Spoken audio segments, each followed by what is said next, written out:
अस्सलामु अलैकुम वरहमतुल्लाहि वबरकातुहू। मैं हूं सैयद अब्दुल वहाब शिराज़ी और आप देख रहे हैं नुक्ता गाइडेंस चैनल।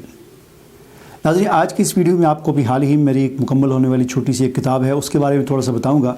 आज से तकरीबन 4-5 साल पहले की बात है कि मैं इस्लामाबाद में रेडियो पाकिस्तान इस्लामाबाद के हेडक्वार्टर में उनका एक शोबा है सौतुल कुरान के नाम से, जहाँ पर आपने सुना होगा सारा दिन जो है सुबह 5 बजे से लेकर रात 12 बजे तक मुसलसल जो है तिलावत और तर्जुमा कुरान पाक नशर किया जाता है। तो वहाँ पर मैं आज से 4-5 साल पहले वहाँ पर कुछ अरसा में रहा, उस शोबे में काम करता रहा।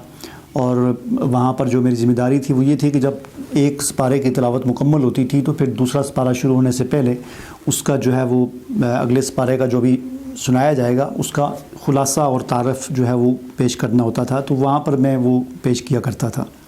यह आज से तकरीबन 4-5 साल पहले की बात है।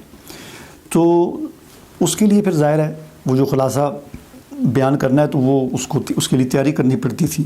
तो वो उस ड्यूटी के दौरान जो मैंने कुछ 6-7 महीने 8 महीने वहाँ पर मैं रहा, तो मैं साथ साथ जो है वो खुलासा जो है तैयार करता रहा, जो मैं पढ़कर वहाँ पर जो है उसको सुनाया करता था, जो बयान किया करता था। बाद में वो उसको मैं जितना अरसा वहाँ पर रहा तो शुरू से लेकर सूरह फातिहा से लेकर 28वें पारे में सूरह जुमा तक मैंने उसे मुकम्मल किया था और फिर मैंने वहाँ से वो काम छोड़ दिया था।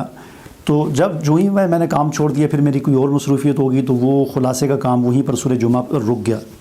और फिर इस दौरान जो है 3-4 साल गुजर गए और फिर अभी मुझे उसी सौतुल कुरान के जो प्रोड्यूसर थे उन्होंने मुझे मैसेज करके और कार करके मुझे कहा कि आप उसको मुकम्मल करें, और ताकि वो इसी तरह वो सिलसिला जो है, ज़ाहिर है वहाँ पर और भी बहुत सारे अनाउंसर हैं मुख्तलिफ़ जो है वो बयान करते हैं मुख्तलिफ़ किताबों से। तो उन्होंने कहा हमारी ख्वाहिश है कि आप उसको मुकम्मल करें ताकि उसको बयान किया जाए, उसी को जो है बाकी अनाउंसर जो है बयान करें। तो फिर मैंने इस पर दोबारा काम शुरू किया और इसको मैंने दोबारा नए सिरे से जो पहले मुरतब किया था उसको भी दोबारा रिव्यू किया, देखा, उसको काफ़ी इस्लाह की, उसकी काफ़ी दुरुस्त किया, तब्दीलियाँ की उसमें, और मज़ीद उसको मैंने सूरह नास तक मुकम्मल कर दिया। तो अभी 2-4 दिन पहले मैंने उसे मुकम्मल किया है और फिर उसे मैंने PDF के फ़ॉर्मेट में मैंने नेट पे अपलोड भी कर दिया है, जिसे आप फ्री डाउनलोड कर सकते हैं। तो उसमें एक तो ये है कि वो इंतहाई मुख्तसर खुलासा है। मैंने कोशिश की है कि जामे मुख्तसर इसलिए कि चूँकि वो मुरतब इस एतबार से किया गया है कि वहाँ पर जो अनाउंसमेंट करनी होती थी उस एतबार से किया गया है कि वो अनाउंसमेंट हमें करनी होती थी 2 से 3 मिनट के दरमियान, या ज़्यादा से ज़्यादा 5 मिनट, इससे ज़्यादा की गुंजाइश वहाँ पर नहीं होती थी। तो इसलिए किसी अगली सूरत का खुलासा जो बयान करना होता था तो वो इतना मुख्तसर हो कि सिर्फ 2 से 3 मिनट में उसको बयान किया जाए। तो इस तरतीब से उसको मैंने मुरतब किया है।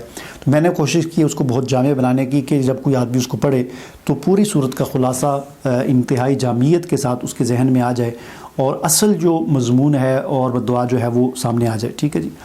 तो ये इस तरतीब से इसको मैंने मुरतब किया है।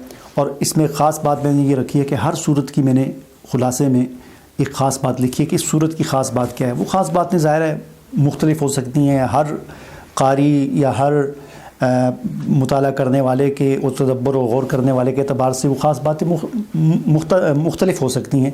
तो मेरे एतबार से या मेरे के ख़्याल में जो किसी भी सूरत की कोई ख़ास बात होती थी तो मैंने उसको नीचे अलग से लिख दिया कि इस सूरत की ख़ास बात ये है कि इसमें ये बात बयान की गई है। इसी तरह उसको जो है ये तकरीबन मेरे ख्याल में तकरीबन कुछ 150 सफ़ात के करीब ये सफ़ा एक सफ़े पर मैंने एक सूरत को किया है। कोशिश की है कि कोई भी सूरत, किसी भी सूरत का खुलासा सफ़े से ज़्यादा ना हो। तो 114 सूरतें हैं और चंद एक सूरतें ऐसी हैं जो बड़ी सूरतें हैं, उनका खुलासा थोड़ा सा सफ़े से ज़्यादा होकर 1.25 या 1.5 सफ़े तक गया है। तो बाकी कोशिश ये की है कि हर सूरत का खुलासा एक ही सफ़े पर समा सके। तो इस तरह तकरीबन ये कोई 135-40 के करीब सफ़ात बन जाते हैं। तो ये अब PDF फ़ॉर्मेट में नेट पर मौजूद है, आप इससे डाउनलोड करके इससे मुस्तफ़ीद भी हो सकते हैं। और दूसरी बात ये कि जो पब्लिशर हैं आप में से सुनने वालों में से अगर कोई ऐसा है जो ये चाहता है कि इसको शाया कर दिया जाए तो वो भी मुझसे मेरे नंबर पर रब्ता कर सकता है व्हाट्सएप के ज़रिए, और फिर उसके बारे में बात की जा सकती है उसको शाया करने के हवाले से। और इसका लिंक मैं आपको डिस्क्रिप्शन में दे दूँगा, जिस पर आप क्लिक करके उसे देख सकते हैं और डाउनलोड कर सकते हैं। मुझे इजाज़त दीजिए। अल्लाह हाफ़िज़।